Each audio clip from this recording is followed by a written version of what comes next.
end of Boko Haram is in sight.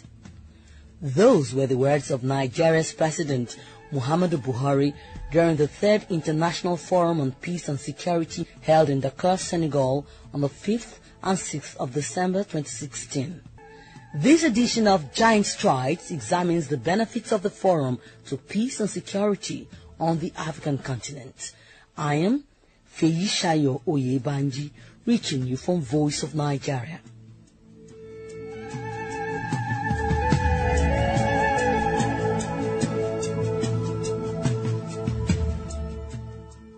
Peace and security are vital for the socio-economic development of any country.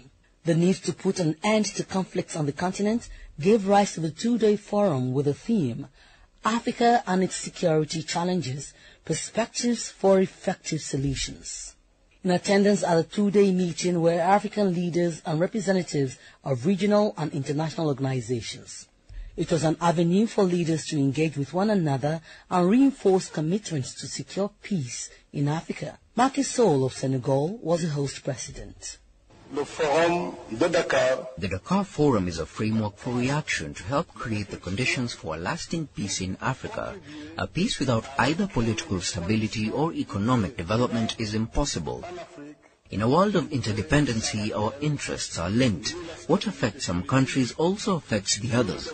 This brings us to work together to find efficient solutions. The Nigerian President Muhammadu Buhari identified improved security in Nigeria as a priority for development. He shared the vision of the forum, which was finding solutions to terrorism, violent extremism, piracy, drugs and human trafficking. President Buhari said that Nigeria supports all the efforts to make the continent safe from all forms of terrorism, adding that Nigeria would cooperate with relevant international organizations to achieve peace and security. The good news I have is that the end of rainy season has come in that region. The multinational joint task force are in their respective positions, and at an agreed time they need to move and move simultaneously and spontaneously, and for us see the end of Boko Haram. We are now operating in Sambisa forest. The Nigerian president highlighted the gains of the cooperation among the countries which make up the Lake Chad Basin Commission. He assured the forum that Boko Haram was no longer holding any territory or local government area in Nigeria. Nigeria has 774 local governments. At the time we came in, they are holding 14 of those local governments in the northeastern part of the country. We have to reorganize the military to engage them. Those who live in Nigeria and especially in the northeast have developed the system of IED explosives, improvised explosive devices, and they indoctrinate girls, mostly teenagers, and send them to soft targets, churches, mosques, marketplaces, and cause casualties. Even that is becoming very rare. I think Boko Haram shot themselves on the foot when they give their principle as religious connotation by killing children in their schools, killing people worshiping in the mosques and churches, and saying Allahu Akbar. This is a major contradiction. No religion advocate had to be innocent. You can't kill people and say Allahu Akbar. You either don't know what you are saying or you don't believe it. And our people in Nigeria were quick to understand that. So recruitment for Boko Haram became progressively difficult. But when they declared loyalty to ISIS, again another dimension developed. ISIS, as you all know, have resource base in Iraq and Syria.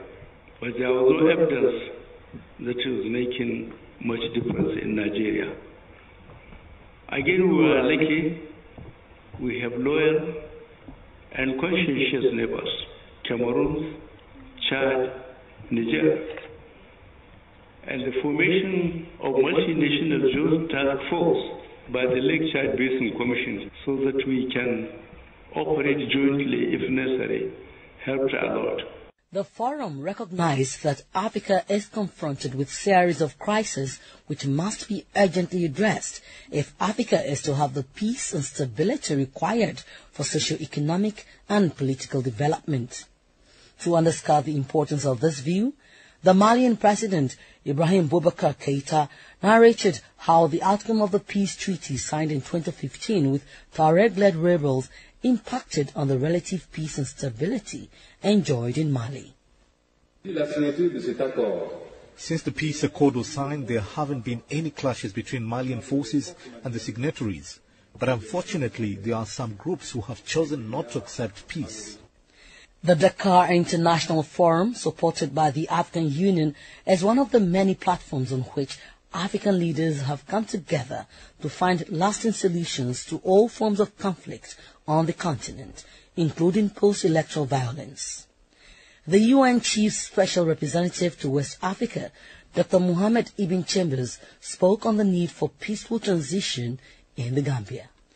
What has happened in the Gambia is a very credible and peaceful election which has taken place, and we commend all the Gambians for acting so peacefully to exercise their democratic rights in an election that all of us have frankly commended.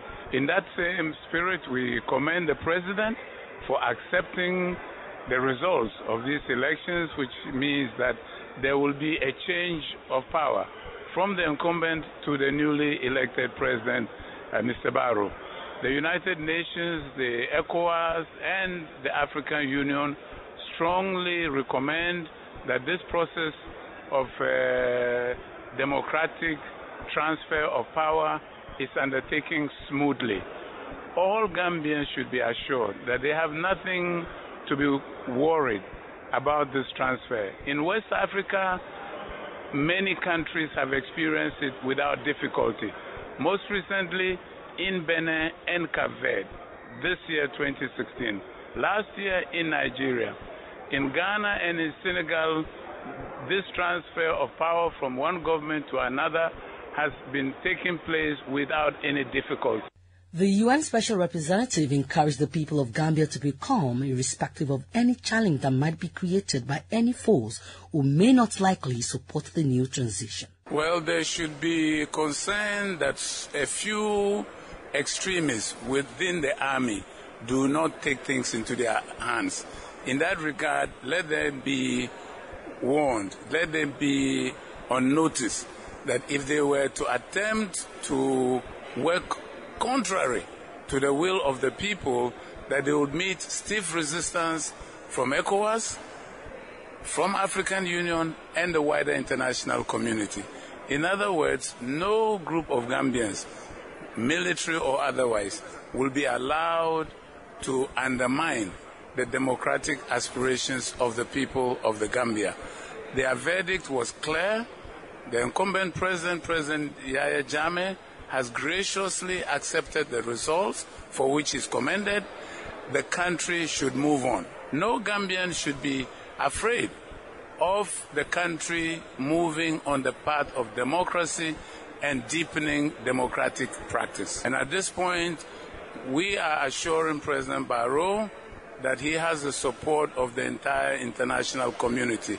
The UN is willing and able, even in the immediate, to help with technical people who can work with both sides for a very smooth transfer of power in the Gambia. President Muhammadu Buhari noted that Nigeria is capable of surmounting its security challenges, especially the oil theft in the Niger Delta. He appeals to the international community to focus more attention on addressing piracy in the Gulf of Guinea. And the threat there is in the Gulf of Guinea itself. That's from here to Angola, where stolen Nigerian crude is being illegally transported, and where installations offshore are being subverted.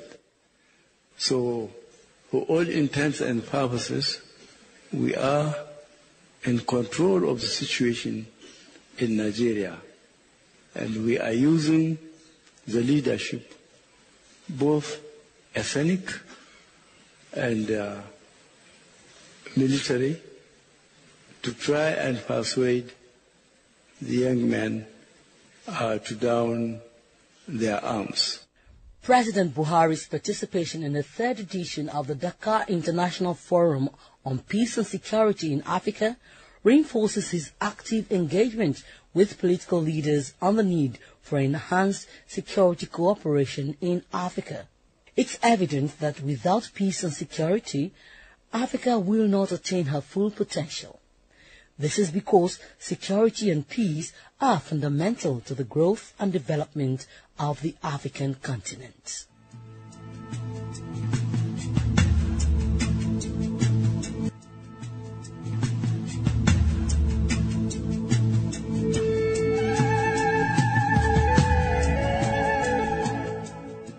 You have been listening to Giant Strides, a special program on Nigeria's president's participation at the third edition of the Dakar International Forum on Peace and Security in Africa, which held in Dakar, Senegal.